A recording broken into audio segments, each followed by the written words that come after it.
Allora, amico, come che vedi prima eri un dipendente di Piero della Valentina, che là resta il mio maestro. E ora dopo là mi sono incontrato con Massa Adriano e mi dite perché non fai qualcosa a noi altri?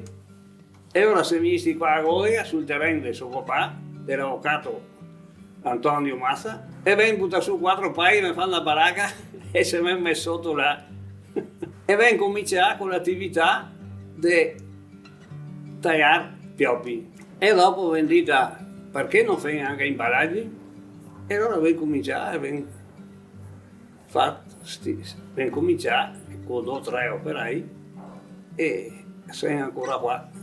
E purtroppo non ero mai a casa perché mi ero qua, non ti dico quante ore lì, ma sebbene che non ero presente a casa, era mio figlio e io sono sempre tan bene che sto qui che mi porta avanti l'attività, che continuo ad andare avanti con l'attività, che mi sono orgoglioso di questo.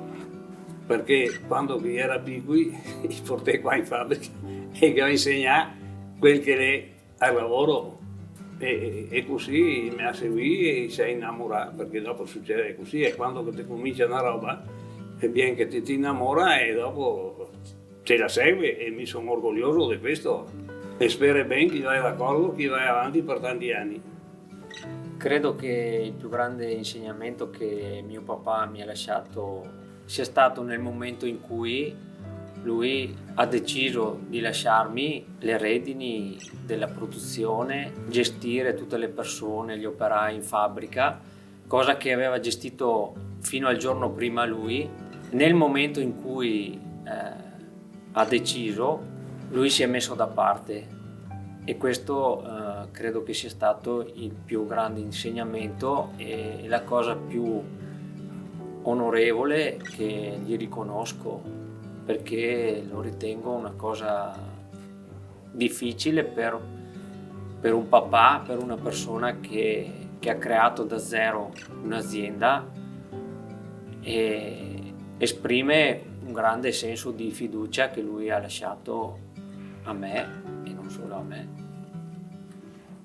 Comunque attraverso il suo esempio, che è stato un esempio basato sulla dedizione al lavoro, sulla passione verso il lavoro e verso quello che significa il lavoro per noi nella nostra vita, è stato comunque un grande insegnamento. Quindi indirettamente, anche senza magari la sua consapevolezza, comunque ci ha insegnato molto.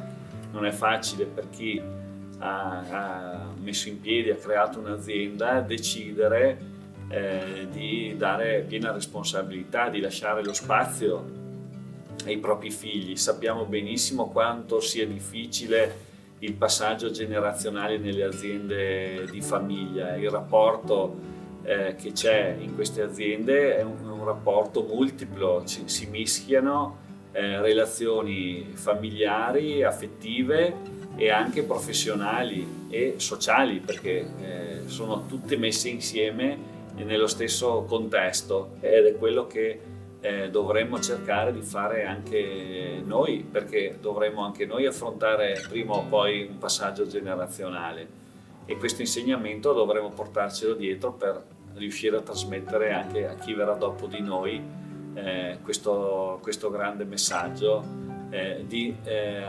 responsabilità, di fiducia e di non attaccamento alle cose, avendo la consapevolezza che l'azienda non è un valore solo per l'imprenditore e per la propria famiglia, ma è un valore per tutti quelli che innanzitutto lavorano in azienda, ma anche per la comunità dove l'azienda stessa è insediata. Quindi noi dobbiamo preservare, come imprenditori, dobbiamo avere sentire questo senso di responsabilità per preservare questo valore sociale che rappresenta l'impresa. E luogo dove si produce valore, ed è il primo aspetto che, se vogliamo distribuirla questa ricchezza, bisogna avere un posto dove la si crea. Ma il miglior consiglio è: prima roba che dai d'accordo loro, seconda roba anche i nipoti che possa legare come che lega loro. Quella sarebbe una roba importante. Così la vita.